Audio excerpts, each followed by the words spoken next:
नारायण नारायण। आज हम पढ़ रहे हैं शील सिंधु राघव माधुर्य मूर्ति माधव बाय डॉक्टर श्री राम किंकर जी महाराज। आज हम पढ़ेंगे चैप्टर 18, 19 और 20 एक साथ। चैप्टर 18 है गोवर्धन लीला।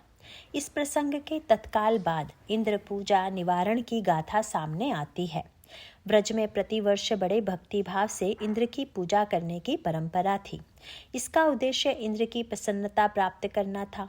गायों के लिए जिस हरित तृण की आवश्यकता थी वह वर्षा के बिना संभव नहीं था। वर्षा के देवता इंद्र हैं, इसलिए उन्हें प्रतिवर्ष पूजन से संतुष्ट करने की परंपरा पड़ गई।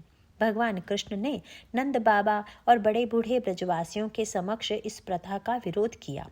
श्री कृष्ण ने अपना विचार प्रस्तुत करते हुए कहा कि जीव तो अपने कर्म के अनुरूप ही सुख दुख भय मंगल को प्राप्त करता है, पर यदि कर्म को ही सब कुछ न मानकर ईश्वर की सत्ता को ही स्वीकार किया जाए तो वह ईश्वर भी तो कर्म के अनुरूप ही फल देने को बाध्य है।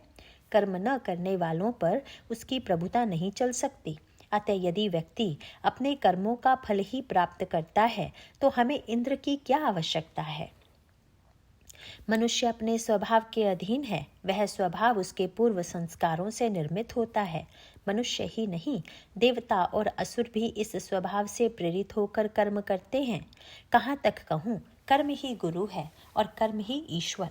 इसीलिए मनुष्य को चाहिए कि वह पूर्व संस्कारों के अनुकूल अपने वर्ण और आश्रम धर्म का पालन करे।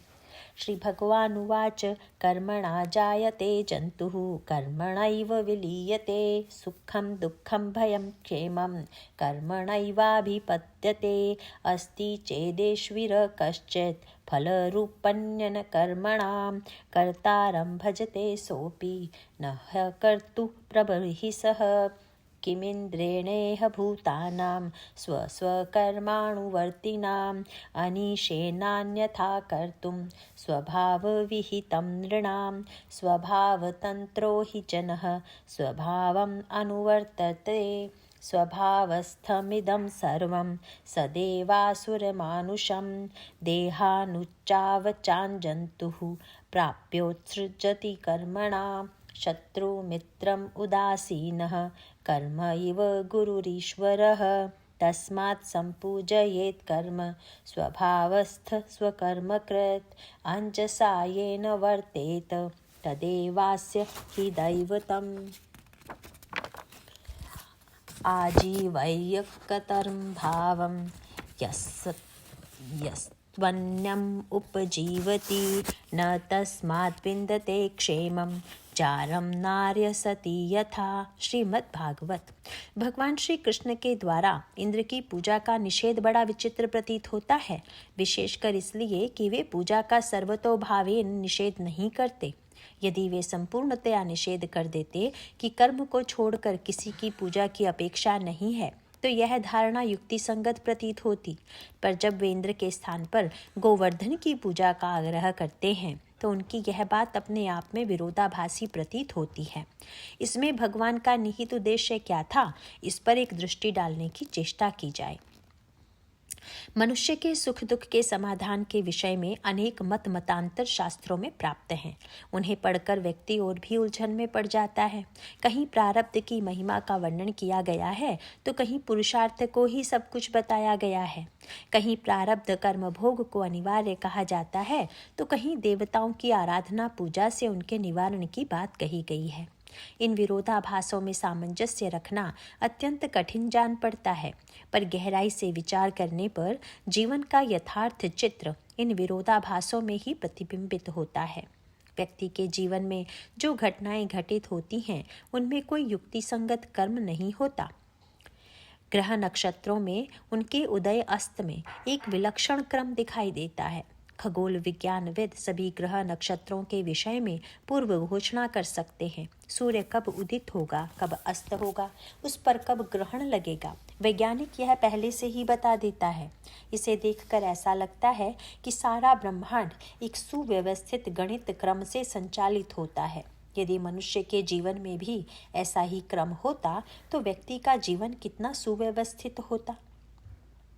किंतु व्यक्ति के जीवन और मन में इतनी अधिक अव्यवस्था दिखाई देती है कि ऐसा लगता है कि जीवन तो असंगतियों का भंडार है। शास्त्रों के द्वारा इस विषय में जो निष्कर्ष प्रस्तुत किए गए उन्हें सार्वभौम मान लेना युक्तियुक्त नहीं है। दृष्टांत के रूप में इसे यूं कह सकते हैं कि व्यक्ति के शरीर में न जाने कितने रोग उत्पन्न होते हैं तथा उन रोगों की प्रकृति एक दूसरे से भिन्न प्रतीत होती है। निष्णांत वैद्य उनकी चिकित्सा के लिए जिन औषधियों का प्रयोग करता है उनमें भी भिन्नता होती है। यदि शरीर में शीत वृद्धि के कारण रोग उत्पन्न हुआ है तो वह उष्णता उत्पन्न करने वाली औषधि और भोजन का आदेश देता है, पर उसी व्यक्ति के शरीर में यदि कभी उष्णता के कारण रोग उत्पन्न हो जाए तो वह शीतोपादक औषधि और पथ्य की व्यवस्था करता है। यदि उस वैद्य से कहा जाए कि कभी आप एक औषधि देते हैं और कभी दूसरी, कभी एक पथ्य बताते हैं तो कभी दूसरा, तो उसका उत्तर यही होगा कि समग्र रोगों की कोई एक औषधि नहीं होती। आवश्यकता अनुकूल ही औषधि और पथ्य में परिवर्तन करना अनिवार्य है। शास्त्रों के प्रणेता वस्तुतः चिकित्सक हैं जो मन में उत्पन्न होने वाले रोगों के निराकरण के लिए सिद्धांतों का उपयोग करते हैं। उनके सिद्धांतों में जो विरोधाभास दिखाई देता है वह व्यक्ति की प्रकृति और मनस्थिति के अनुकूल होता है, और उन औषधियों का यदि उपयुक्त समय में उपयोग किया जाए तो वे व्यक्ति के मन को स्वस्थ बना सकती हैं। यदि एक व्यक्ति आलस्यमय जीवन व्यतीत कर रहा है और वह शास्त्रों के उन वचनों को महत्व दे जिनमें प्रारब्ध का बखान किया गया है, तो इसका तात्पर्य है कि उसने अनुपयुक्त औषधि का चुनाव किया है। इससे उसके जीवन में निष्क्रियता की वृद्धि होगी और वह आलस्य उसे क्रमशः और अधिक दुखी बनाता जाएगा। ऐसे अवसर पर गुरु या आचार्य उसके समक्ष पुरुषार्थ की महिमा का ही प्रतिपादन करेगा और इसे स्वीकार करने में ही व्यक्ति की भलाई है। ठीक इसके प्रतिकूल ऐसा भी व्यक्ति हो सकता है जो प्रचंड पुरुषार्थी होने के परिणाम स्वरूप अभिमानी बन गया है। इसके निराकरण के लिए उसे यही बताना परम आवश्यक है कि पुरुषार्थ करते हुए भी व्यक्ति उसके फल में स्वतंत्र नहीं है। श्री रामचरितमानस में स्वयं भगवान राम के द्वारा परस्पर ऐसे दो विरोधी मतों का प्रतिपादन होता है। चित्रकूट में जब भगवान रामभद्र का मिलन माँ कैकई से होता है तब उनकी निराशा, आत्मग्लानि और पश्चाताप की भावना से प्रभु द्रवित हो जाते हैं। उन्हें आश्वस्त करने के लिए राघव ने यही कहा कि माँ, व्यक्ति जो कुछ करता है उसमें वह स्वतंत्र नहीं है, वह तो काल, कर्म और विधि के द्वारा संचालित होता है। मेरी दृष्टि में आपका कोई दोष नहीं है। यद्यपि आपको ऐसा प्रतीत भी हो रहा है, फिर भी कारण स्वयं आप नहीं हैं। पग परिकी न प्रबोध बहोरी, काल कर्म विधि सिर धरि खोरी। अयोध्या कांड। वहीं राघवेंद्र अयोध्या के नागरिकों को उपदेश देते हुए यह कहते हैं कि ईश्वर ने व्यक्ति को शरीर दिया है, विवेक और योग्यता दी है, पर यदि वह काल, कर्म और ईश्वर को दोष देकर अपनी बुराइयों का समर्थन करता है तो वह आत्मघाती है। सो परत्र दुख पावई, सिर धुनि धुनि पछिताई, काल ही कर्म ही ईश्वर ही, मिथ्या दोष लगाई। उत्तरकांड। इन वाक्यों में विरोधाभास भले ही प्रतीत हो रहा है, किंतु दोनों ही उपयोगी और प्रेरक हैं। कैकई को यदि आत्मग्लानि से मुक्त करने की आवश्यकता है तो पूर्ववासियों को पुरुषार्थ और जीवन को सदुपयोग की दिशा में प्रेरित करना परम आवश्यक है। जिन लोगों के मस्तिष्क में इस प्रकार के विरोधाभासों से भ्रम उत्पन्न होता है, उनकी समस्या यही है कि वे प्रत्येक पंक्ति या सिद्धांत को सार्वभौम मान लेने की भूल करते हैं। भगवान श्री कृष्ण इंद्र यज्ञ निवारण के लिए जो तर्क प्रस्तुत करते हैं उन्हें भी इसी संदर्भ में देखा जाना चाहिए। इंद्र के प्रति उनके अंतःकरण में न तो विद्वेष है और न ही अपमानित करने की भावना। वे तो एक औषधि के द्वारा इंद्र और ब्रजवासी दोनों की मानसिक चिकित्सा कर रहे थे। वे यह अनुभव कर चुके थे कि विवेक और विचार के अभाव में परंपरागत इंद्र पूजा के फलस्वरूप ब्रजवासी इंद्र को ही सब कुछ मान बैठे हैं। वे इस भय से आतंकित हैं कि पूजा न करने पर इंद्र उन्हें कष्ट दे देगा और पूजा करने पर कामना पूर्ति करेगा। इस तरह उनकी पूजा भय और लोभ की भावना से प्रेरित थी। संसार के अधिकांश व्यक्ति इन्हीं दो भावनाओं से प्रेरित होकर पूजा उपासना करते हुए दिखाई देते हैं। भगवान श्री कृष्ण को यह लगा होगा कि मुझे पा लेने के पश्चात भी यदि ये ब्रजवासी उसी धरातल में स्थित रहें तो मेरे सामीप्य का लाभ ही क्या है। दूसरी ओर इंद्र के बढ़ते हुए गर्व पर भी उनकी दृष्टि है। पूजा करने वाले की मनस्थिति के साथ साथ पूजा लेने वाले की मनस्थिति कैसी होनी चाहिए, यह एक बड़े महत्व का प्रश्न है। बहुधा जिनकी पूजा की जाती है वे स्तुति और पूजा लेते हुए वास्तविकता से दूर चले जाते हैं। वे अपने प्रति कहे गए स्तुति वाक्यों को यथार्थ मान बैठते हैं। स्तुति वाक्यों में जो स्तुत्य व्यक्ति का ही गुणगान किया जाता है उसे यथार्थ मान बैठना सर्वथा भ्रामिक है। इंद्र इस मनोभाव से ग्रस्त हो चुका था। इसीलिए प्रभु ने अपनी इस लीला के द्वारा दोनों को ही भय और भ्रम से मुक्त करने की चेष्टा की। इंद्र की पूजा निषेध करते हुए भी यदि वे गोवर्धन की पूजा का आदेश देते हैं तो वह बड़ा ही मनोवैज्ञानिक था। व्यक्ति को यदि दूसरे के सहारे से उठने या चलने का अभ्यास हो जाए तो उसे तत्काल आधार से मुक्त कर देना बुद्धिमानी नहीं होगी। उसे व्यक्ति के स्थान पर छड़ी का आश्रय लेने के लिए उत्साहित किया जाना चाहिए। फिर क्रमशः छड़ी की पराधीनता से भी वह मुक्त हो जाए, ऐसी प्रेरणा उसे देनी चाहिए। यदि भगवान श्री कृष्ण उन्हें पूरी तरह पूजा से विरत करने की चेष्टा करते तो वे इस भय से आतंकित हो सकते थे कि इंद्र कहीं रुष्ट होकर हमें कष्ट में न डाल दे। पर प्रभु ने यह बताने की चेष्टा की कि तुम यदि गोवर्धन की पूजा करोगे तो वह तुम्हारी कामना पूर्ण करने में सक्षम है। वस्तुतः आगे चलकर जैसा स्पष्ट हो जाता है कि स्वयं प्रभु ही गिरिराज में प्रविष्ट होकर उस पूजा को स्वीकार करते हैं। गिरिराज को अर्पित किए गए नैवेद्य को भी वे ही ग्रहण करते हैं, किंतु इसके लिए उन्होंने एक क्रमिक पद्धति का प्रयोग किया। सिद्धांततः वे यह बताना चाहते हैं कि आराध्य तो वस्तुतः एकमात्र ईश्वर ही है और विविध देवताओं की पूजा से उसी की ही पूजा की जाती है। इसी सिद्धांत का प्रतिपादन उन्होंने गीता में अर्जुन के समक्ष किया। ये अप्यन्य देवता भक्ता यजन्ते श्रद्धयान्विताः तेऽपि मामेव कौन्तेय यजन्त्य विधिपूर्वकम् अहं हि सर्वयज्ञानां भोक्ता च प्रभुरेव च न तु मामभिजानन्ति तत्त्वेनातश्च्यवन्ति ते यान्ति देवव्रता देवान् पितॄयान्ति पितृव्रताः भूतानि यान्ति भूतेजा यान्ति मद्याजिनोऽपि माम्। श्रीमद् भगवत गीता। एक ओर वे कहते हैं कि समग्र देवताओं की पूजा मेरी है और दूसरी ओर यह भी कहते हैं कि जो जिसकी श्रद्धा भावना से पूजा करता है वह उसी को प्राप्त करता है। मेरी पूजा से मेरी प्राप्ति होगी और देवताओं की आराधना से उनकी प्राप्ति होगी। भूत प्रेत आदि की पूजा करने पर वैसी ही गति प्राप्त होती है। इन वाक्यों में परस्पर विरोधाभास सा प्रतीत होता है। यदि सभी देवताओं की पूजा उनकी ही पूजा है तो फिर देवताओं की पूजा करने वाले देवताओं को प्राप्त करते हैं, इस कथन का तात्पर्य क्या है? इसका सीधा सा अर्थ यह है कि यदि देव शक्ति को सर्वस्व मानकर उनकी पूजा की जाएगी तो पूजा करने वाला उस देवता को ही प्राप्त करेगा। किंतु यदि उपासक सारे देवताओं की पूजा करता हुआ भी यह अनुभव करता है कि इन विविध रूपों के माध्यम से मैं ईश्वर की ही आराधना कर रहा हूँ, तब ऐसा साधक ईश्वर को ही प्राप्त करता है। सत्वानुरूपा सर्वस्य श्रद्धा भवति भारत श्रद्धामयोऽयं पुरुषो या यच्छ्रद्धः स एव सः यजन्ते सात्विका देवान् यक्षरक्षांसि राजसाः प्रेतान् भूतगणांश्चान्ये यजन्ते तामसा जनाः। श्रीमद् भगवत गीता। नंद बाबा और अन्य वृद्ध गोप भगवान कृष्ण के तर्कों से प्रभावित हुए।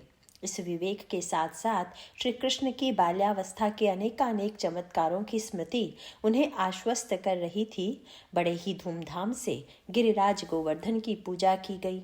एक रूप में भगवान श्री कृष्ण गिरिराज में प्रविष्ट होकर पूजा स्वीकार रहे थे तो दूसरे रूप में वे गिरिराज को साष्टांग प्रणाम करते हुए उसकी महिमा गान में सम्मिलित थे। वस्तुतः पूजा सामग्री और पुजारी सब प्रभु ही तो हैं, उनसे भिन्न और है ही क्या। गोवर्धन पूजा का दृश्य देखकर इंद्र अत्यंत कुपित हुआ। पूजा ग्रहण करते करते इंद्र इस सत्य को भूल गया था कि वह तो एक माध्यम मात्र है। सत्य और सत्ता का वास्तविक केंद्र तो ईश्वर ही है। इस संदर्भ में आंजनेय और रावण का संवाद पठनीय है। श्री हनुमान जी के द्वारा जिस प्रकार अशोक वाटिका ध्वस्त हो गई, अक्षय कुमार सहित अनेक योद्धाओं का वध किया गया, उसे देख सुनकर रावण आश्चर्यचकित था। उसे लगा कि इस बंदर के पीछे निश्चित रूप से किसी दूसरे का बल है। इसीलिए उसने श्री हनुमान जी से पूछ दिया कि किसके बल से तुमने वाटिका का ध्वंस किया है। श्री हनुमान जी ने उसे उत्तर देते हुए अंत में यही बताया कि मेरे पीछे प्रभु का बल है। पर उत्तर में जो उन्होंने विस्तार किया वह अत्यंत महत्वपूर्ण था। उत्तर का श्री गणेश उन्होंने सृष्टि के प्रारंभ से किया। उन्होंने कहा कि रावण जिनके बल से माया सृष्टि का सृजन करती है, शेष जिनके बल से ब्रह्मांड को धारण करते हैं, ब्रह्मा विष्णु और शिव सृजन पालन और संहार करते हैं। जो प्रभु विविध रूपों में अवतार लेकर दुष्टों को दंड देते हैं, जिन्होंने भगवान शंकर का धनुष खंडित कर तुम्हारे सहित समस्त राजाओं का अभिमान विचूर्ण कर दिया, उसी के बल से मैंने भी तुम्हारी वाटिका का ध्वंस किया है। मैं उन्हीं प्रभु का दूत हूँ। किंतु इसका चरम उत्कर्ष तो तब सामने आया जब उन्होंने कहा कि रावण, तुम यह मत भूलो कि तुमने जो विजय और सफलताएं प्राप्त की हैं, उसके पीछे भी प्रभु के ही बल के लव का लेश मात्र है। सुनु रावण ब्रह्मांड निकाया, पाई जा सुबल बिरचति माया, जाके बल बिरंचि हरि ईसा, पालत सृजत हरत दस सीसा। जा बल शीस धरत सहसानन, अंड कोश समेत गिरिकान, धरई जो विविध देह सुरत्राता, तुमसे सठन सिखावनु दाता। हर को दंड कठिन जही भंजा, तही समेत नृप दल मद गंजा। खर दूषण त्रिशिरा अरुबाली, बधे सकल अतुलित बलशाली। जाके बल लवलेस ते, जितेहु चराचर झारी, तासु दूत में जाकरी, हरि आने प्रिय नारी। सुंदरकांड। आंजनेय बताना चाहते हैं कि बल का केंद्र एकमात्र ईश्वर ही है, किंतु वे रावण के पीछे केवल बल का प्रयोग करके उसके साथ जब लवलेश शब्द जोड़ देते हैं, तब उनका तात्पर्य यही था कि ईश्वर का बल होते हुए भी तुमने यह मान लिया कि मैंने जो कठिन तपस्या की उसके फलस्वरूप ही ब्रह्मा और शंकर का वरदान मुझे मिला। इसलिए यह कहना अब उपयुक्त होगा कि माया के पास यदि ईश्वर का बल है तो उसके द्वारा निर्मित ब्रह्मा और शंकर में उसका लव मात्र होगा, और उनसे वरदान प्राप्त करने का अर्थ ही है कि तुम्हें तो लेश मात्र ही मिला हुआ है। मानो ईश्वर का बल सार्वभौम सत्य है, किंतु आसुरी वृत्ति वाले उसे देख नहीं पाते। यही उनका दुर्भाग्य है। पर असुरों की ही निंदा क्यों की जाए? इंद्र तो स्वयं देवराज हैं, किंतु वह भी तो पद के मद से उन्मुक्त होकर ईश्वर की महिमा भूल बैठा। इसीलिए असुरों के साथ साथ जब देवताओं की निंदा के प्रसंग विविध उपाख्यानों में आते हैं, तब उनका तात्पर्य यही है कि एक ऐसी समांतर मनस्थिति है कि जब देवता और दैत्य में कोई भेद नहीं रह जाता। हाँ, अंतर केवल यही है कि जहाँ देवता अपनी भूल समझकर प्रभु से क्षमा याचना कर लेते हैं, वहीं अभिमानी दैत्य इसे कभी स्वीकार नहीं करते। यही कारण है कि मृत्यु के समय यद्यपि रावण के मुख से राम नाम निकला, तो भी यह उसकी श्रद्धा का परिचायक नहीं था। वह तो अंतिम क्षण में शत्रु भाव से यही कहता है कि कहाँ है राम, युद्ध क्षेत्र में वह मेरे सामने आए जिससे मैं उसका वध कर सकूं। गर्जे मरत घोर रब भारी, कहाँ रामूरन हतों पचारे। लंका कांड। परंतु माया की प्रबलता का परिचय ऐसे ही प्रसंगों के माध्यम से प्राप्त होता है। कुपित इंद्र वर्षा के माध्यम से ब्रज को विनष्ट करने पर तुल जाता है। उसका उद्देश्य यह दिखाना था कि यदि वर्षा के माध्यम से मैं पालन कर सकता हूँ, तो उसके ही माध्यम से मैं विनाश भी कर सकता हूँ। यह बहुत बड़ी विपत्ति थी। ब्रजवासी इससे व्याकुल तो हुए, पर उनकी श्री कृष्ण के प्रति आस्था समाप्त नहीं हुई। उन्होंने यह उल्हाना भी नहीं दिया कि तुम्हारे सुझाव के कारण आज ब्रज पर इतनी बड़ी विपत्ति आ गई है। उन्होंने श्री कृष्ण से यही निवेदन किया कि वे जैसे अब तक रक्षा करते आए हैं, आज भी उसी तरह हमारी रक्षा करें। मानो यह ब्रजवासियों की परीक्षा की घड़ी थी। ईश्वर पर विश्वास करने का यह तात्पर्य नहीं है कि विश्वासी व्यक्ति पर कोई कोई विपत्ति आएगी ही नहीं। सुख दुख तथा संपत्ति विपत्ति का क्रम तो जीवन में आता ही रहता है, किंतु भक्त के हृदय की परीक्षा तो ऐसी ही घड़ियों में होती है कि वह इस प्रतिकूलता को किस रूप में स्वीकार करता है। मानस में विश्वास की व्याख्या भी इसी रूप में की गई है। मानस में अक्षय वट को विश्वास का प्रतीक बताया गया है। बटु विश्वास अचल निज धर्म, बालकांड। इसका तात्पर्य यही है कि अक्षय वट की पहचान तो प्रलय काल में ही होती है। प्रलय की बेला में जब सारी सृष्टि अगाध जल राशि में डूब जाती है, तब उस समय अक्षय वट बढ़ता ही जाता है।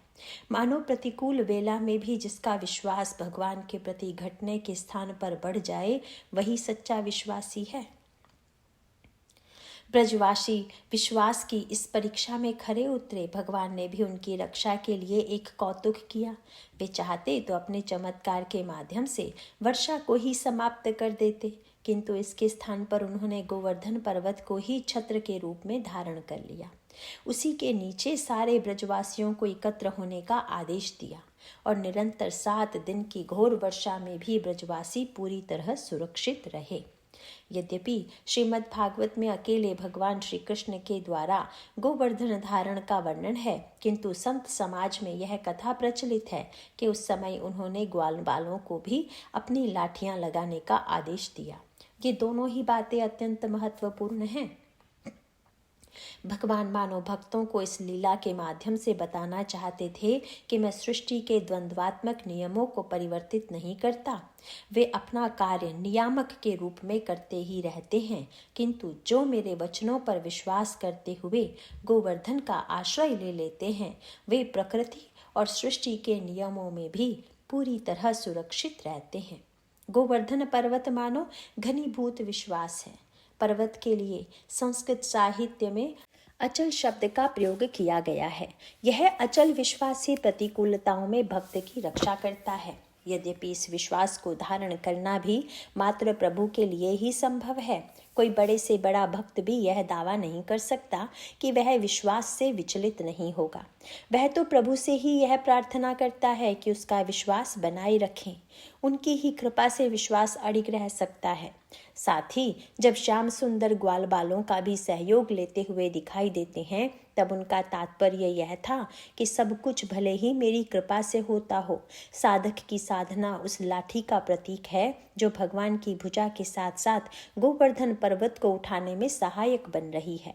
मानो प्रभु यह बताना चाहते थे कि मेरे ऊपर विश्वास का तात्पर्य यह नहीं है कि साधक साधना से पूरी तरह से छुट्टी पाले। यही प्रक्रिया श्री रामचरितमानस में सेतुबंध के प्रयास में दिखाई देती है। सेतुबंध की कथा और गिरिराज गोवर्धन की कथा के संदर्भ में एक ऐसी मान्य गाथा प्रचलित है जो अत्यंत महत्वपूर्ण और सांकेतिक है। प्रभु की आज्ञा से बंदर समुद्र पर सेतु निर्माण के लिए प्रस्तुत हुए। पत्थर के लाने का भार भी बंदरों को सौंपा गया। इस कार्य में भक्त शिरोमणि श्री हनुमान जी भी सम्मिलित थे। वे एक विशाल पर्वत उखाड़ कर लाते हैं, परंतु तब तक सेतु निर्माण का कार्य पूरा हो चुका था। उन्हें अत्यंत निराशा हुई कि मेरा श्रम तो व्यर्थ गया ही, यह पर्वत भी प्रभु की सेवा से वंचित रह गया। रामभद्र ने उनके हृदय की पीड़ा को समझ लिया। उन्होंने आंजनेय को आदेश दिया कि वे ब्रज में जाकर इस पर्वत को स्थापित करें। भविष्य में जब कृष्ण अवतार होगा, तब मैं इसके माध्यम से वह कार्य संपन्न करूंगा जो अपने आप में अद्वितीय होगा। आंजनेय ने आदेश का पालन करते हुए उस पर्वत को ब्रजभूमि में स्थापित कर दिया और यही गिरिराज गोवर्धन के रूप में प्रसिद्ध हो गया। भगवान ने इसके माध्यम से भक्त की महिमा को बढ़ा दिया। सेतु निर्माण मानो भवसागर से पार होने की प्रक्रिया का परिचायक था। भवसागर से पार होना भी अत्यंत दुस्तर है, किंतु भक्त के द्वारा लाए गए पर्वत के माध्यम से जब उन्होंने ब्रजवासियों को अपने निकट एकत्र कर लिया और प्रलय से उनकी रक्षा की, तो मानो प्रभु यह बताना चाहते थे कि सच्चा विश्वास भी श्री हनुमान जैसे भक्तों की सेवा का परिणाम है। प्रभु का तात्पर्य यही था कि उस प्रलय जल से मैं भी गोवर्धन की छाया में ही सुरक्षित रह सका। यहाँ अक्षय वट के संदर्भ की स्मृति भी हो आती है। प्रलय के काल में जब सारी सृष्टि डूब रही थी, तब वट वृक्ष न केवल बढ़ ही रहा था, अपितु महामुनि मार्कंडेय ने देखा कि उस वट के एक पत्र पर एक सांवला सलोना शिशु विद्यमान है, जो अपना अंगूठा चूसता हुआ मुस्कुरा रहा है। मार्कंडेय को उसने संकेत से अपने पास बुला लिया और इस प्रकार मार्कंडेय भी प्रलय जल में विनष्ट होने से बच गए। मार्कंडेय को श्री रामचरितमानस में ज्ञान की संज्ञा दी गई है। चिरजीवी मुनि ज्ञान विकल जनु, अयोध्या कांड। जब महर्षि ने प्रभु से इस लीला के तात्पर्य को बताने की प्रार्थना की, तब प्रभु ने कहा, बड़े से बड़े ज्ञानी भी विनाश की लीला में भयभीत हो जाते हैं। उस समय मैं उनकी रक्षा करता हूँ, किंतु उस समय मैं भी विश्वास के आधार पर ही सुरक्षित रहता हूँ। दोनों ही प्रसंगों में प्रभु विश्वास की अतुलनीय महिमा का परिचय देते हैं। सेतु बंध में भी एक अनोखी लीला हुई थी। बंदरों के द्वारा सेतु निर्माण के पश्चात प्रभु को यह सूचना दी गई कि पार होने वाले बंदरों की संख्या को दृष्टिगत रखने पर यह सेतु अत्यंत छोटा और अपर्याप्त प्रतीत हो रहा है। उस समय प्रभु ने एक अनोखा कौतुक किया। बंदरों के द्वारा निर्मित सेतु पर वे जाकर खड़े हो गए। प्रभु के दर्शन करने के लिए सारे जलचर ऊपर आ गए। ऐसा लग रहा था कि जलचरों के द्वारा एक दूसरे सेतु का निर्माण हो गया। दूर दूर तक कहीं जल दिखाई नहीं दे रहा था। वानरों की विशाल वाहिनी सेतु के साथ साथ जलचरों के सेतु के द्वारा भी बड़ी सरलता से पार हो गई। बंदरों को आश्चर्य हुआ कि जब एक क्षण में ही प्रभु द्वारा ऐसे सेतु का निर्माण हो सकता है, तब भला प्रभु ने उनसे पत्थर क्यों ढुलवाए। उस समय प्रभु का संकेत यही था कि मित्रों, आपके द्वारा निर्मित सेतु पर स्थित होकर ही तो नया सेतु बनाया गया ना। भक्त की साधना को आधार बनाकर ही मैं अपनी कृपा प्रसार करता हूँ। ग्वाल बालों का सहयोग लेकर भगवान श्री कृष्ण ने भी इसी तथ्य को उजागर किया। इंद्र जब भीषण वर्षा के द्वारा ब्रजवासियों को नष्ट करने में सक्षम नहीं हुआ, तब वह अपनी रक्षा के लिए व्याकुल हो उठा। प्रभु की महिमा का प्रत्यक्ष करने के पश्चात वह एकांत में उनके चरणों में साष्टांग प्रणाम करता है और अपनी त्रुटि के लिए क्षमा याचना करता है। भगवान इंद्र को अभय दान देते हैं। यहाँ प्रभु के द्वारा देवता और दैत्यों से जो भिन्न प्रकार का व्यवहार होता है, उसका भी एक विशेष तात्पर्य है। जिस तरह से इंद्र ने ब्रजवासियों को उत्पीड़न दिया, यदि वैसा ही अपराध कोई दैत्य या राक्षस करता तो प्रभु उसे मृत्युदंड देते। कंस की प्रेरणा से आए हुए सभी असुरों के साथ उन्होंने यही व्यवहार किया था। पूतना से लेकर अघासुर, बकासुर आदि सभी असुरों को उन्होंने पूरी तरह मिटा दिया था। इस भिन्नता का तात्पर्य यह है कि आसुरी और दैवी वृत्ति में अंतर होता है। यदि चारों ओर से धूल की आंधी उड़ रही हो, तो आंख वाले और अंधे दोनों की ही आंखों में धूल समान रूप से भर जाती है, और आंधी निकल जाने के पश्चात आंख वाला व्यक्ति जब आंखें धो लेता है तो उसकी दृष्टि पूर्ववत कार्य करने लगती है, किंतु अंधे के द्वारा आंख धो लेने पर भी उसकी दृष्टि में कोई अंतर नहीं आता। देवता विवेक दृष्टि से युक्त हैं, पर कभी कभी रजोगुण और रज से उनकी दृष्टि आच्छादित हो जाती है। उस रज से मुक्त होने के लिए वे सत्व के जल का प्रयोग करते हैं और उनका विवेक यथापूर्वक प्रतिष्ठित हो जाता है। दैत्य तो प्रारंभ से ही तामसाच्छन्न होता है, अतः रजोगुण से मुक्त होने का उसके लिए कोई अर्थ नहीं होता, इसीलिए उसे मृत्युदंड देना अनिवार्य हो जाता है। नारायण नारायण। अभी हम शुरू करेंगे 19th चैप्टर, वरुण लोक से नंद बाबा की मुक्ति। गोवर्धन धारण कर इस विलक्षण लीला के पश्चात वरुण लोक से नंद बाबा को छुड़ाने की कथा आती है। नंद बाबा ने एकादशी का व्रत रखा था। भगवान की पूजा संपन्न करने के पश्चात द्वादशी लगने पर रात्रि काल में वे स्नान करने के लिए यमुना जल में प्रविष्ट हुए। नंद बाबा को यह ज्ञात नहीं था कि यह असुरों की वेला है। वरुण के एक असुर सेवक ने उन्हें पकड़ लिया और वरुण लोक में अपने स्वामी के पास ले गया। नंद बाबा के इस प्रकार जल में लुप्त हो जाने पर ब्रजवासी व्याकुल होकर श्री कृष्ण से गुहार करते हैं। भगवान श्री कृष्ण वरुण लोक में प्रविष्ट होते हैं। वरुण देव प्रभु का दर्शन कर धन्यता का अनुभव करते हैं। उन्होंने अपने सेवक के अपराध के लिए प्रभु से क्षमा याचना की। श्याम सुंदर नंद बाबा को लेकर ब्रज लौट आए। श्री सुखदेव जी कहते हैं, परीक्षित, नंद बाबा ने कार्तिक शुक्ल एकादशी का उपवास किया और भगवान की पूजा की तथा उसी दिन रात्रि में द्वादशी लगने पर स्नान करने के लिए यमुना जल में प्रवेश किया। नंद बाबा को यह मालूम नहीं था कि यह असुरों की वेला है, इसलिए वे रात के समय ही यमुना जल में घुस गए। उस समय वरुण के सेवक एक असुर ने उन्हें पकड़ लिया और वह अपने स्वामी के पास ले गया। नंद बाबा के खो जाने से ब्रज के सारे गोप श्री कृष्ण, अब तुम ही अपने पिता को ला सकते हो, बलराम अब तुम्हारा ही भरोसा है, इस प्रकार कहते हुए रोने पीटने लगे। भगवान श्री कृष्ण सर्वशक्तिमान हैं एवं सदा से ही अपने भक्तों का भय भगाते आए हैं। जब उन्होंने ब्रजवासियों का रोना पीटना सुना और यह जाना कि पिताजी को वरुण का कोई सेवक ले गया है, तब वे वरुण जी के पास गए। जब लोकपाल वरुण ने देखा कि समस्त जगत के अंतरिंद्रिय और बहिरिंद्रियों के प्रवर्तक भगवान श्री कृष्ण स्वयं ही उनके यहाँ पधारे हैं, तब उन्होंने उनकी बहुत बड़ी पूजा की। भगवान के दर्शन से उनका रोम रोम आनंद से खिल उठा। इसके बाद उन्होंने भगवान से निवेदन किया। वरुण जी ने कहा, प्रभु, आज मेरा शरीर धारण करना सफल हुआ।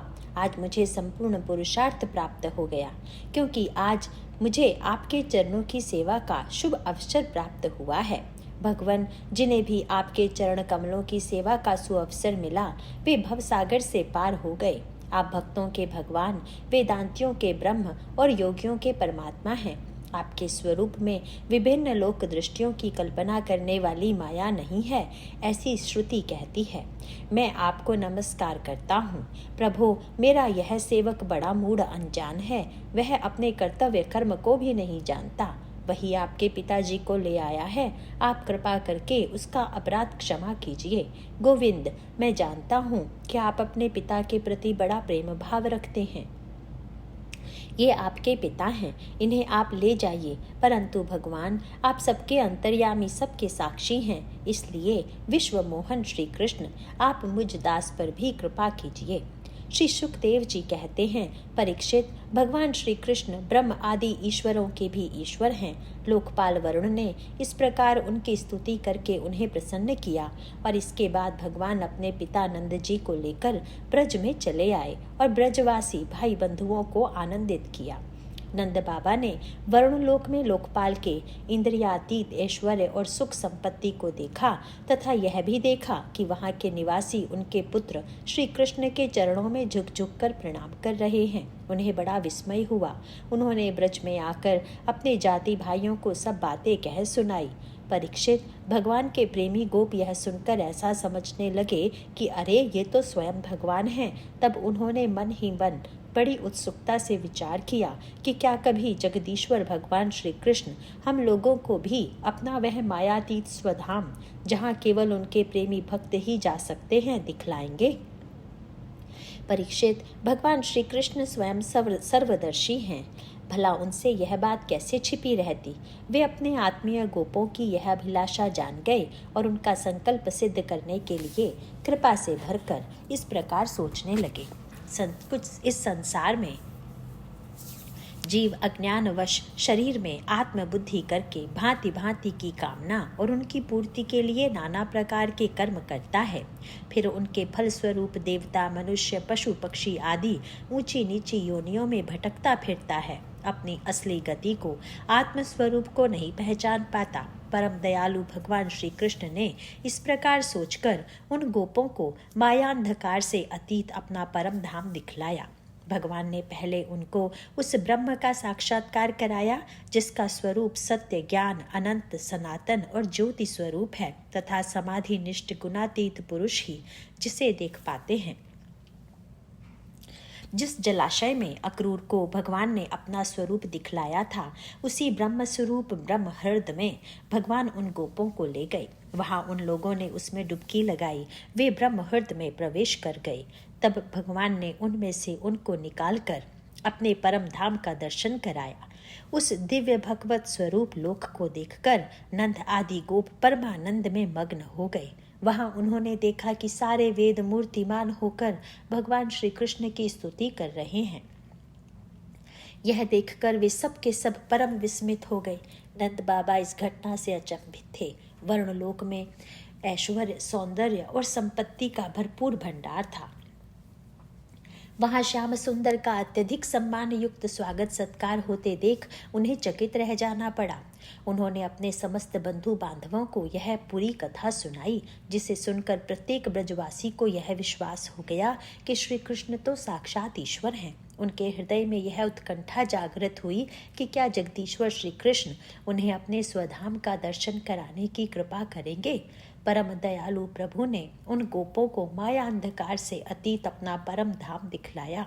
वे ब्रजवासियों को ब्रह्महृद में ले गए, जहाँ चारों वेद मूर्तिमान प्रकट होकर श्री कृष्ण की स्तुति करते हैं। इस प्रसंग में कई उद्देश्य थे। वैष्णव परंपरा में एकादशी व्रत का अत्यधिक महत्व है। नंद बाबा एकादशी व्रत में निरत थे। उन्होंने द्वादशी तिथि के प्रारंभ में जब यमुना स्नान किया तो उनकी यही धारणा थी कि यमुना स्नान से पवित्रता आती है, जो व्रत पारण के पूर्व आवश्यक है। पर यह क्रम पूर्ण नहीं हो सका। वरुण के एक सेवक ने उन्हें बंदी बना लिया। पवित्रता के संदर्भ में नंद बाबा की धारणा अधूरी थी।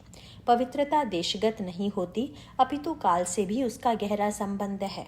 हम देखते हैं कि वर्षा ऋतु में नदियों में अगाध जलराशि होती है, पर उसमें मलिनता भी उतनी ही अधिक होती है। स्वच्छ जल में स्नान करने से जैसी निर्मलता आती है, वर्षा काल के नदी स्नान से वैसी नहीं आती, अपितु वस्त्र एवं शरीर में गंदगी और लग जाती है। काल के प्रभाव का यह एक स्थूल दृष्टांत है। काल के संबंध में भारतीय परंपरा में बड़ी विशिष्ट और अद्भुत खोज की गई है। दिन और रात्रि की अलग अलग वेला में नदी के जल पर भिन्न भिन्न प्रकार की शक्तियों का प्रभाव होता है। यह विश्लेषण इतना सूक्ष्म है कि विद्वानों के लिए भी इसे पूरी तरह समझ पाना और इसके अनुकूल व्यवहार कर पाना संभव नहीं। ऐसी स्थिति में नंद बाबा से भी यह भूल हो जाना स्वाभाविक था। वह बेला ज्योतिष शास्त्र की दृष्टि से रात्रि की आसुरी बेला थी। वरुण लोक के सेवक के द्वारा हरण के पीछे भी मानो ईश्वर की इच्छा ही थी। संसार में अनगिनत व्यक्ति आसुरी बेला में नदी स्नान करते हैं। वे सभी दंड स्वरूप वरुण लोक में ले जाए जाते हैं। स्थूल रूप से यह लोकांतर यात्रा चाहे न दिखे, पर संभवतः सूक्ष्म रूप में काल का प्रभाव उनके मन पर पड़ता होगा। ऐसा कहना अनौचित्यपूर्ण नहीं होगा, किंतु नंद बाबा की तो बात ही और थी। उनके द्वारा भगवान मनुष्यों को यह संदेश दे रहे थे कि व्रत आदि कर्म तो साधन मात्र हैं, जिनका आद्योपांत विधि विधान पूर्वक पालन कर पाना मनुष्य के लिए संभव नहीं है। लक्ष्य पूर्ति और लाभ से भी अधिक उससे हानि होने की संभावना इन अर्थों में रहती है कि व्यक्ति एक और अभिमान पाल लेता है। इसीलिए व्रत पालन करते समय उसकी सीमाओं को दृष्टिगत रखकर प्रभु से प्रार्थना करनी चाहिए कि यह तो हमारी बाल चेष्टा है, इससे प्रसन्न होकर पूर्णता प्रदान करना आपकी करुणा ही होगी। दूसरी ओर भक्ति की महिमा का दर्शन भी इस प्रसंग में होता है। नंद बाबा की यह भूल भी उनके लिए बहुत बड़ा वरदान बन गई। इसी को श्री रामचरितमानस में एक पंक्ति के माध्यम से स्पष्ट करने की चेष्टा की गई। राम कृपा अब रेब सुधारी, विभूत धार भई गुणद गुहारी। अयोध्या कांड। तात्पर्य यही है कि भक्त के लिए अकल्याण और दोष भी प्रभु की कृपा से गुण के रूप में परिवर्तित हो जाते हैं। काकभूषुंडी जी ने भी पक्षीराज के समक्ष भक्ति की महिमा का ऐसा ही दृष्टांत प्रस्तुत किया था। महर्षि लोमश के द्वारा दिए गए उपदेशों को उन्होंने ध्यान से नहीं सुना, जिससे महर्षि क्रुद्ध हो गए और उन्होंने भुषुंडी जी को काक होने का शाप दे दिया। किंतु यह शाप ही उनके लिए ऐसा वरदान बन गया जिसे वे किसी साधना के द्वारा प्राप्त नहीं कर सकते थे। पक्षीराज से उन्होंने इन पंक्तियों में भक्ति की महिमा का प्रतिपादन किया है। भगति पच्छ हट करी रहेऊ, दीन ही महर्षि शाप, मुनि दुर्लभ बर पायूं, देखूं भजन प्रताप। उत्तरकांड। भुशुंडी शर्मा की सबसे बड़ी अभिलाषा यही थी कि वे प्रभु श्री रामभद्र का दर्शन प्राप्त करें। महर्षि से भी उन्होंने अपनी यह अभिलाषा प्रकट की थी, किंतु इसकी परिणति वाद विवाद में हुई और महर्षि के शाप से उन्हें ब्राह्मण शरीर छोड़कर काग शरीर ग्रहण करना पड़ा। परंतु इस स्थिति में भुशुंडी जी परम प्रसन्न दिखाई दे रहे थे। उन्होंने सोचा कि ब्राह्मण शरीर मनुष्य काल में यदि दर्शन भी पाता तो वह क्षणिक ही होता, और अब इस काग शरीर के द्वारा जिस सरलता से अयोध्या के प्रांगण में मैं प्रभु की बाल लीला में सम्मिलित हो पाऊंगा, वह तो ब्राह्मण शरीर में कभी संभव नहीं होता। यही बात उन्होंने गरुड़ जी को बताने की चेष्टा की। भक्तों के दोष और अपराध को भी प्रभु अपनी कृपा से वरदान के रूप में परिणत कर देते हैं। यही धारणा श्री भरत की भी है। वे कहते हैं, कृपा भलाई आपनी नाथ की न भल मोर, दूषण भे भूषण सरिस सुच सुचारु चहु ओर। अयोध्या कांड।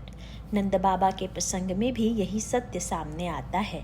न जाने कितने व्यक्तियों को समग्र शुद्धता के साथ व्रत और उपवास का पालन करने पर भी भगवत तत्व और स्वरूप का दर्शन नहीं हो पाता, किंतु दंड स्वरूप वरुण लोक ले जाए जाने वाले नंद बाबा को श्री कृष्ण की भगवत्ता का सच्चा बोध हो गया।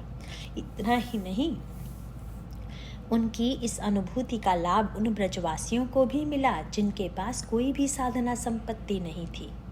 प्रभु अपनी करुणा से प्रेरित होकर स्वयं उन सबको ब्रह्महृद नामक सरोवर के पास ले जाते हैं।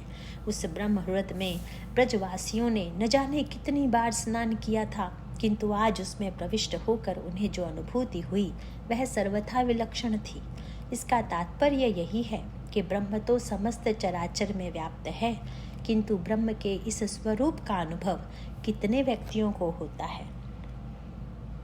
वस्तुतः प्रभु का स्वरूप समझ पाना सर्वथा संभव है। मानस के शब्दों में ब्रह्मा, विष्णु और महेश भी ईश्वर के रहस्यों को नहीं जान पाते। उसे जानने का एकमात्र उपाय है प्रभु की कृपा। जगुपे खन तुम देख निहारे, विधि हरि शंभु न चाव निहारे, तेऊ न जानहि मरम तुम्हारा, और तुम हहि को जान निहारा।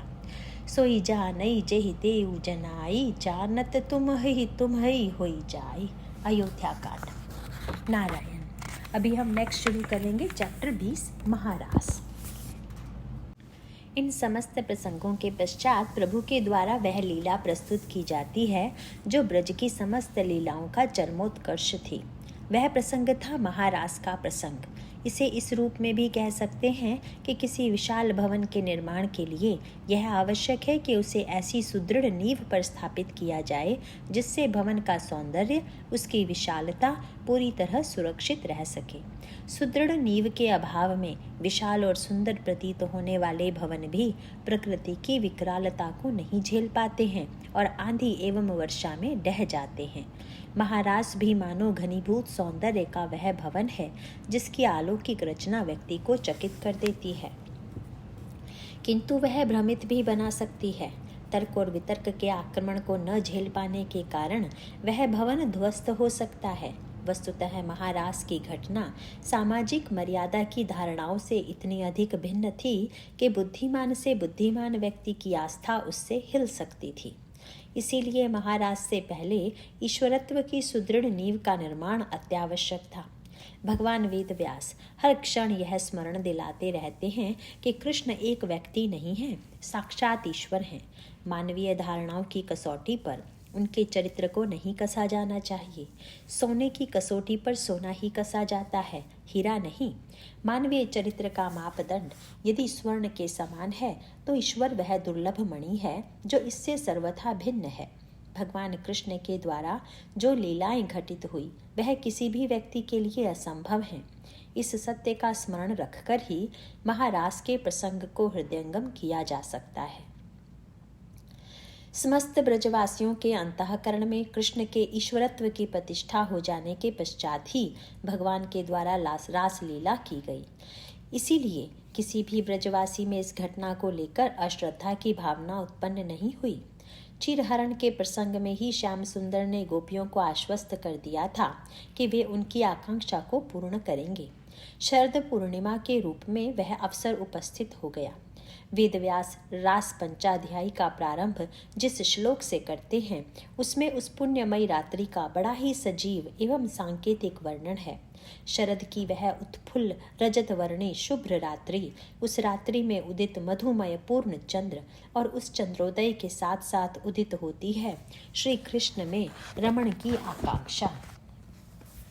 श्री शुकदेव जी कहते हैं, परीक्षित, शरद ऋतु थी, उसके कारण बेला चमेली आदि सुगंधित पुष्प खिलकर महा महक रहे थे। भगवान ने चिरहरण के समय गोपियों को जिन रात्रियों का संकेत दिया था वे सब की सब पूंजीभूत होकर एक ही रात्रि के रूप में उल्लासित हो रही थी। भगवान ने उन्हें देखा और देखकर दिव्य बनाया।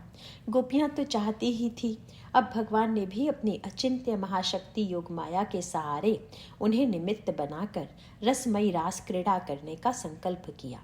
अपना होने पर भी उन्होंने अपने प्रेमियों की इच्छा पूर्ण करने के लिए मन स्वीकार किया। भगवान के संकल्प करते ही चंद्रदेव ने प्राची दिशा के मुखमंडल पर अपनी शीतल किरण रूपी कर कमलों से लालिमा की रोली केशर मल दी। जैसे बहुत दिनों के बाद अपनी प्राण प्रिया पत्नी के पास जाकर उसके प्रियतम पति ने उसे आनंदित करने के लिए ऐसा किया हो। इस प्रकार चंद्रदेव ने उदित होकर न केवल पूर्व दिशा का प्रत्युत संसार के समस्त चर अचर प्राणियों का संताप जो दिन में शरद कालीन प्रखर सूर्य रश्मियों के कारण बढ़ गया था दूर कर दिया। उस दिन चंद्रदेव का मंडल अखंड था। पूर्णिमा की रात्रि थी। वे नूतन केशर के समान लाल लाल हो रहे थे। कुछ संकोच मिश्रित अभिलाषा से युक्त जान पड़ते थे। उनका मुखमंडल लक्ष्मी के समान मालूम हो रहा था। उनकी कोमल किरणों से सारा वन अनुराग के रंग में रंग गया था।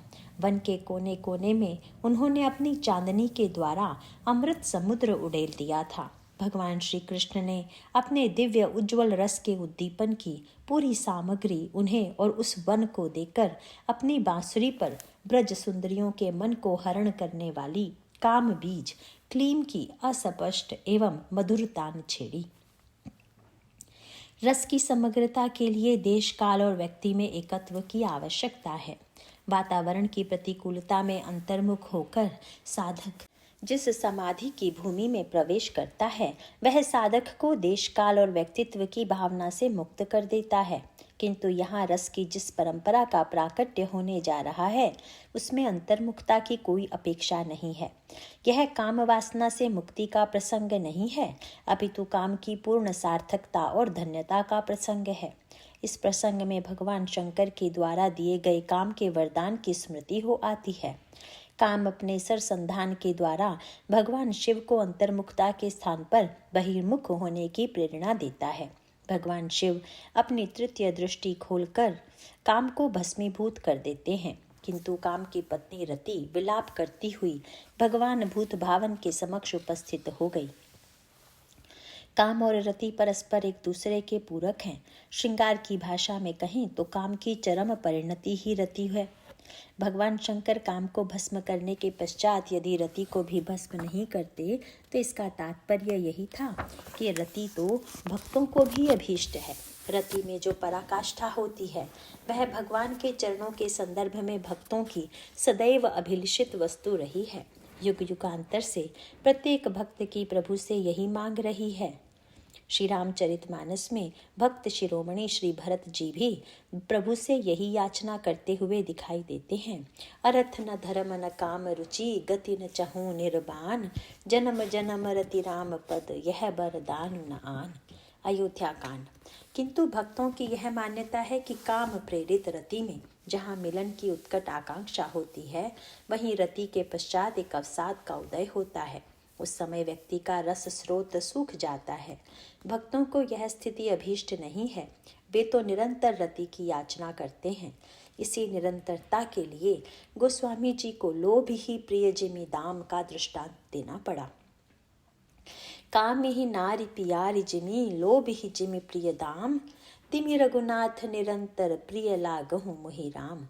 उत्तरकांड। भगवान शिव ने इसी दृष्टि से काम को भस्म करते हुए भी रति पर आंच नहीं आने दी।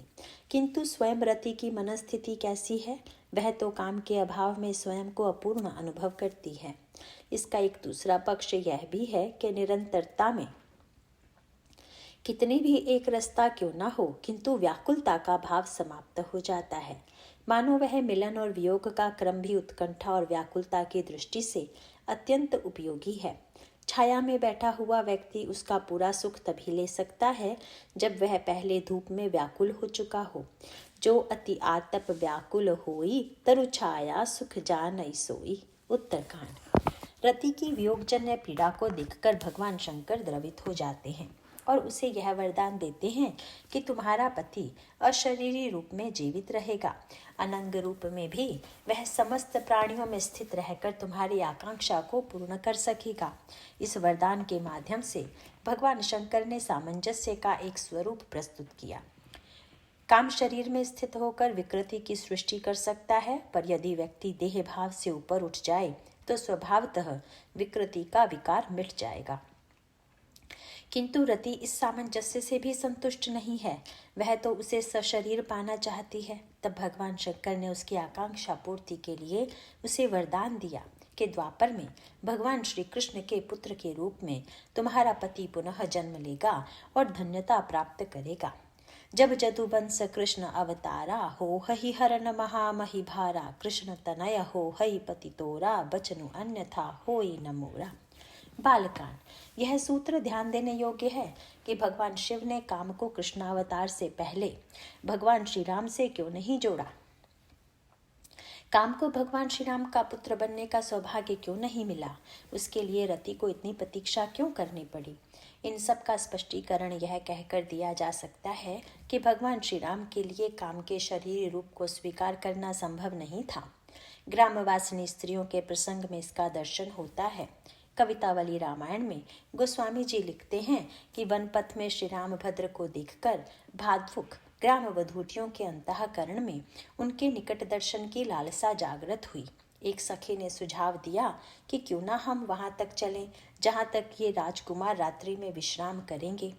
पर प्रश्न तो यह था कि अंधेरे में उनका दर्शन कैसे होगा। दर्शन के लिए व्याकुल सखी इस बात से भी संतुष्ट थी कि नेत्रों से नहीं परंतु कानों के द्वारा इनके शब्द स्वर सुनने का सुख तो अवश्य मिलेगा।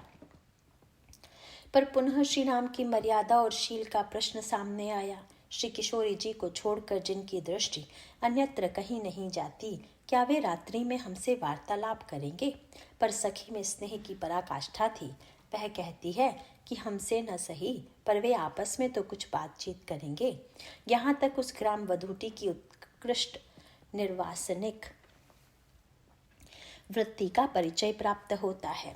इस प्रकार यह तो स्पष्ट है कि अपने से दूर रखकर ही आनंद लेना होगा। भगवान श्री राम से कोई पूछ सकता है कि आप मर्यादा के कारण उन स्त्रियों से नहीं मिल सकते, तो क्या यह भक्ति की दृष्टि से उचित होगा। और तब भगवान श्री रामभद्र एक दूसरा ही मार्ग निकाल लेते हैं।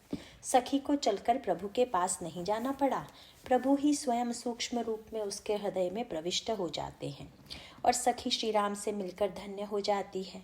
प्रभु मानो यह बताना चाहते थे कि बहिरंग जगत में भले ही मर्यादा भाव को मैं स्वीकृति दूं, किंतु भाव राज्य में इसकी अपेक्षा नहीं, क्योंकि मर्यादा का संबंध तो शरीर से ही है। यही भाव राज्य की विजय है, जिससे सखी कृतकृत्य हो गई। धरी धीर कहई चलु देखौ जाई, जहाँ सजनी रजनी रही है, कही है जगु पोच न सोचु कछु, फलु लोचन आपन तो लही है, सुख पाई है कान सुने बतियां कल, आपसु में कछु पै कही है, तुलसी अति प्रेम लगी पल कई, पुल की लखी रामू ही मही है। कवितावली। श्री कृष्ण के रूप में जब प्रभु अवतरित होते हैं तब गोपियों से उनका मिलन भाव राज्य का अशरीरी मिलन नहीं, अपितु अपने समग्र शरीर से गोपियां पूर्ण रूपेण उन्हें पा लेती हैं। इसीलिए भगवान शंकर ने काम की स्थूल सक्रिय शरीर की स्वीकृति कृष्णावतार में ही दी।